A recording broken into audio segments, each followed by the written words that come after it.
दोस्तों डीएनए का full form है डीऑक्सीराइबोज न्यूक्लिक एसिड। डीएनए किसी भी इंसान या जीवित प्राणियों की सबसे सूक्ष्म इकाई होती है। हमारा शरीर छोटी छोटी कोशिकाओं यानी सेल से मिलकर बना है। अगर हम इंसान के किसी एक सेल्स को खोलकर देखेंगे तो उसके अंदर हमें उस सेल्स का न्यूक्लियर यानी नाभिक मिलता है। जब हम न्यूक्लियर को खोलेंगे तो उसके अंदर बहुत सारे क्रोमोसोम्स होते हैं। क्रोमोसोम्स इंग्लिश के लेटर एक्स के शेप में होते हैं। किसी भी जीवित प्राणियों के सेल्स के न्यूक्लियर में क्रोमोसोम्स की संख्या अलग अलग होती है। हमारे एक बॉडी सेल्स के न्यूक्लियर में 46 क्रोमोसोम्स होते हैं। बिल्लियों के बॉडी सेल्स के न्यूक्लियर में 38 क्रोमोसोम्स होते हैं। इस लिस्ट में आप देख सकते हैं कि किस जीव के सेल्स में कितने क्रोमोसोम्स होते हैं। जब हम क्रोमोसोम्स को किसी एक साइड से पकड़कर खोलेंगे तो ये घुमावदार सीढ़ी जैसे स्ट्रक्चर में खुलता है। इस सीढ़ी जैसे स्ट्रक्चर को ही डीएनए कहते हैं। डीएनए 4 न्यूक्लियोटाइडोन एडेनिन, थाइमिन, ग्वानिन और साइटोसिन से मिलकर बना होता है। डीएनए के अंदर न्यूक्लिक एसिड होता है। डीएनए किसी भी जीव के जेनेटिक मटेरियल यानी आनुवंशिक गुणों को अपने अंदर स्टोर करके रखते हैं और एक जनरेशन से दूसरे जनरेशन को ट्रांसफ़र करते रहते हैं। चलिए इसको आसान तरीके से समझते हैं।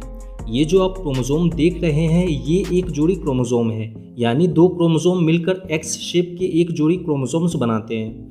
हमारे शरीर के बॉडी सेल्स के न्यूक्लियर में ऐसे ही 23 जोड़ी क्रोमोसोम्स होते हैं और इन्हीं 23 जोड़ी क्रोमोसोम्स में हमारे शरीर का जेनेटिक इन्फॉर्मेशन सेव रहता है। जैसे हमारे शरीर का कौन सा आकार होगा, हमारे हाथ पैर कैसे होंगे, हमारी आंखें कैसी होगी, हमारे बाल कैसे होंगे, हमारी स्किन कैसी होगी और भी बहुत सारे इन्फॉर्मेशन इन्हीं क्रोमोसोम्स के डीएनए में सेव रहते हैं।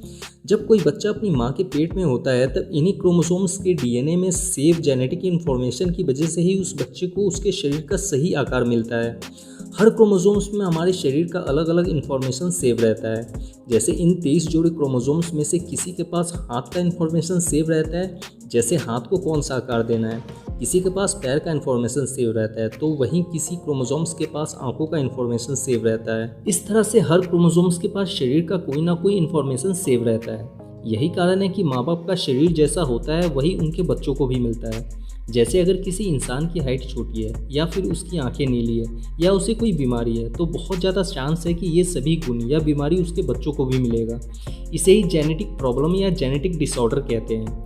ठीक यही कहानी जानवरों के डीएनए के साथ भी होता है। जानवरों के क्रोमोसोम्स के डीएनए में भी उनके शरीर के आकार का जेनेटिक इन्फॉर्मेशन सेव रहता है और ये इन्फॉर्मेशन एक पीढ़ी से दूसरी पीढ़ी को ट्रांसफ़र होता रहता है। एक क्रोमोसोम से निकले हुए डीएनए की लंबाई 2 से 8 सेंटीमीटर तक होती है। हमारे शरीर में एक दिन में 1 लाख से 10 लाख तक डीएनए मर जाते हैं और उनकी जगह नए डीएनए जन्म लेते हैं। डीएनए में किसी भी इंफॉर्मेशन को स्टोर करने की बहुत ही अच्छी क्षमता होती है। इसका अंदाज़ा आप इसी से लगा सकते हैं कि सिर्फ 1 ग्राम डीएनए 700 टेराबाइट तक का डाटा स्टोर करके रख सकता है। सिर्फ 2 ग्राम डीएनए में पूरी दुनिया का डाटा स्टोर करके रखा जा सकता है। आइए अब जानते हैं डीएनए टेस्ट क्यों और कैसे किया जाता है।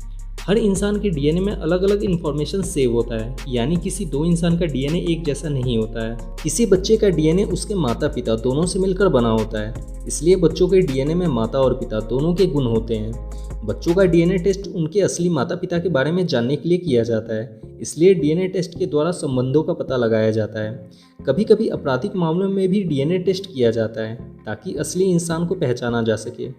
देश के कुछ चुनिंदा लैबों में डीएनए टेस्ट किए जाते हैं। इसके लिए इंसान के खून, बाल, स्किन, यूरिन और मुंह के अंदर के सलाइवा के सैंपल को लिया जाता है। डीएनए टेस्ट के लिए 10 से 15 दिन का समय लग जाता है और इसके लिए लैब को 10 से 15 हज़ार रुपये देने पड़ते हैं। उम्मीद है कि आप डीएनए को अच्छी तरह से